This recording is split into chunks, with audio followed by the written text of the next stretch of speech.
భారత జాగృతి అదేవిధంగా United BC పూలే front ఆధ్వర్యంలో పూలే విగ్రహాన్ని అసెంబ్లీలో ప్రతిష్ఠించాలన్న డిమాండ్తో చేసిన దీక్ష పెద్ద ఎత్తున విజయవంతం కావడాన్ని చూసి తట్టుకోలేక ఈ యొక్క కాంగ్రెస్ పార్టీ నాయకులు బురద జల్లే ప్రయత్నం చేస్తున్నారు.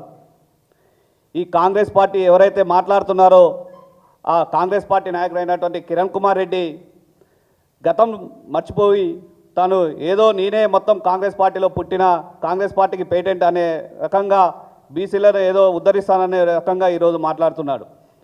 గతంలో ఉన్న పార్టీకి ద్రోహం చేసి అధినేత యొక్క సంతకాన్ని పోర్జర్ చేసి చీటింగ్ చేసిన కిరణ్ కుమార్ రెడ్డి నీ యొక్క బాసు ఓటు నోటు దొంగ అనే విషయాన్ని మర్చిపోవద్దు. కానీ ఈరోజు జాగృతి అధ్యక్షురాలు ఎమ్మెల్సీ కవిత గారి పైన అవాక్కులు చవాకులు పేలే విధంగా నువ్వు మాట్లాడితే మాత్రం ఎట్టి పరిస్థితుల్లో సహించేది లేదని మేము డిమాండ్ చేస్తున్నాం. కాంగ్రెస్ పార్టీ చరిత్ర చూసుకున్నట్టయితే గతంలో 50 సంవత్సరాల నుండి కూడా ఈ బీసీలకు ద్రోహం చేసే చరిత్రనే కాంగ్రెస్ పార్టీది. శివశంకర్ గారి నుండి మొదలు పెట్టుకుంటే వి హనుమంతరావు గారి నుంచి మొదలు పెట్టుకుంటే డి శ్రీనివాస్ లాంటి ఎంతోమంది బీసీ నాయకులను అవమానించి గాంధీ భవన్ నుండి గెంటివేసిన చరిత్ర కాంగ్రెస్ పార్టీది. ఎందుకంటే గతంలో ఇప్పుడు మాట్లాడుతారు మీ పార్టీ అధ్యక్షుడిని బీసీని చేయండి, మీ పార్టీ అధినేతలు బీసీని చేయండి, లేకపోతే ముఖ్యమంత్రిని బీసీని చేయండి అని అంటున్నారు. మరి కాంగ్రెస్ పార్టీ ఎన్నో సంవత్సరాలు అధికారంలోకి వచ్చింది. ఈ రాష్ట్ర చరిత్రలో ఒక్కసారన్నా బీసీని ముఖ్యమంత్రి చేసిందని మేము ప్రశ్నిస్తున్నాం. ఎందుకంటే గతంలో డి శ్రీనివాస్ గారు పిసిసి అధ్యక్షుడిగా ఉన్నప్పుడు 2004లో కాంగ్రెస్ పార్టీ అధికారంలోకి వచ్చింది. మరి కాంగ్రెస్ పార్టీ అధికారంలోకి వచ్చినప్పుడు బీసీని ముఖ్యమంత్రి చేయాలి కదా, చేయకుండా రాజశేఖర రెడ్డిని ముఖ్యమంత్రి చేసింది. రాజశేఖర రెడ్డి ప్రమాదవశాత్తు చనిపోతే తీసుకొచ్చి రోషయ్యను ముఖ్యమంత్రి చేసి తప్పించి బీసీగా ఉన్న డి శ్రీనివాస్ను ముఖ్యమంత్రి చేయలేదు. అదేవిధంగా రోషయ్య ఆరోగ్య పరిస్థితి బాగాలేకపోతే ఎక్కడో ఉన్న కిరణ్ కుమార్ రెడ్డిని, ఏ అనుభవం లేని కిరణ్ కుమార్ రెడ్డిని తీసుకొచ్చి ముఖ్యమంత్రిని చేసి తప్పించి ఓ వి హనుమంతరావునో ఓ డి శ్రీనివాసనో ఇంకో బీసీ నేతనో ముఖ్యమంత్రిని చేస్తారని చేయలేదు. అదేవిధంగా బీఆర్ఎస్ పార్టీ అధినేత మొదటి నుండి కూడా బీసీల పక్షపాతి.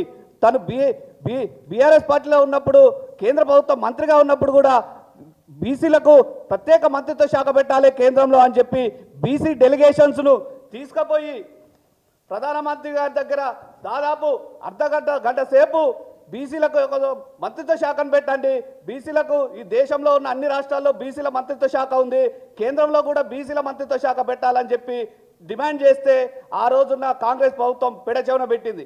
అట్లాంటి కాంగ్రెస్ ప్రభుత్వం కేంద్రంలో 10 సంవత్సరాల అధికారంలో ఉన్నప్పుడు బీసీల కోసం మంత్రిత్వ శాఖ పెట్టని కాంగ్రెస్ పార్టీ ఈరోజు మేము బీసీలను ఉద్ధరిస్తామని చెప్తుంది.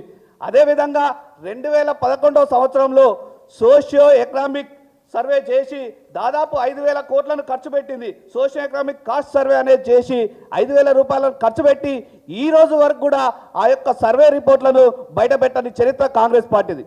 అట్లాంటి మోసపూరితమైన కాంగ్రెస్ పార్టీ ఈరోజు ఒక గొప్ప సంఘ సంస్కర్త బీసీల యొక్క ఆద్యుడైనటువంటి జ్యోతిరావు పూలే విగ్రహాన్ని అసెంబ్లీలో పెట్టాలని మేము డిమాండ్ చేస్తుంటే మీరేం చేసిరు అంటారు.